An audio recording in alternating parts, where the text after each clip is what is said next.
రాష్ట్రంలో ప్రభుత్వ వైద్యుల బదిలీల వ్యవహారం తీవ్ర రూపం దాల్చింది.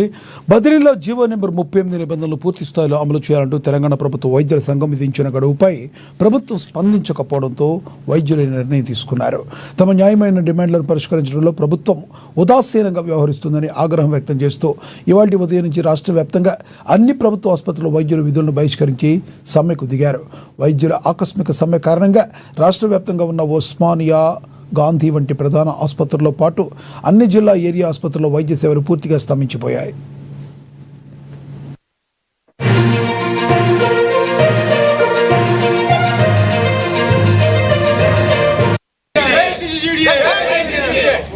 ముందు వరుసలో ఉండి పోరాడిన తెలంగాణ ప్రభుత్వ వైద్యుల సంఘాన్ని అవమానపరుస్తూ ప్రభుత్వము చేస్తున్న ఈ పరిస్థితిని మేము తీవ్రంగా వ్యతిరేకిస్తున్నాము. జీవో 38 వారు ఏదైతే ట్రాన్స్ఫర్స్ కోసం ఇష్యూ చేశారో దాన్ని యాజ్ ఇట్ ఈస్గా ఇంప్లిమెంట్ చేయాలి.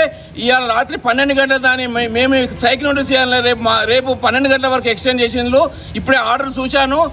మీరు ఏది చేసినా కూడా మా ఆఫీసు పేర్లకు రిటెన్షన్ ఇవ్వకుంటే రేపు ఆల్రెడీ మేము డిక్లేర్ చేసినాము. ఓపీ సర్వీసెస్ అన్ని, ఎలక్టివ్ సర్వీస్, థియేటర్స్ అన్ని బంద్ చేస్తున్నాము. రాష్ట్ర వ్యాప్తంగా ప్రభుత్వ డాక్టర్లు కదిలి వస్తున్నారు. ఈ రాత్రికి ఇక్కడికి 200-300 మంది డాక్టర్లు కదిలి వస్తున్నారు. ఖబర్దార్ అని చెప్తున్నా.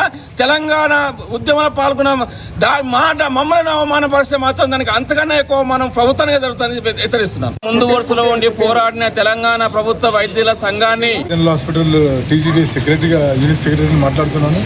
సో ఇప్పుడు మా పోలీస్ అందరు చెప్పినట్టుగా ఇది ఏదైతే ట్రాన్స్ఫర్ విషయంలో జియో 38ని తుంగలో తొక్కుతున్నాను. కాబట్టి మేము దీనికి రేపటి నుంచి ఎలక్టివ్ కేసెస్, ఓపీ కానీ ఎలక్టివ్ సర్జరీస్ అన్నీ ఆపేస్తున్నాము. సో ఏదైనా ఈ ప్రజలకు కలుపుతున్న ఇబ్బందికి మమ్మల్ని క్షమిస్తారని కోరుకుంటున్నాము.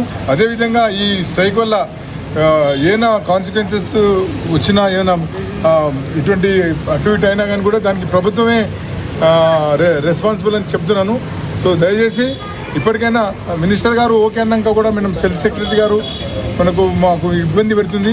కాబట్టి దయచేసి మీరు ఇప్పటికైనా ఇటువంటి పబ్లిక్కి అసౌకర్యం కలిగించే పనులు మాత్రం ఏం చేయించకుండా మేము కోరుతున్న జెన్యూన్ డిమాండ్ని మీరు యాక్సెప్ట్ చేస్తారని కోరుకుంటున్నాం.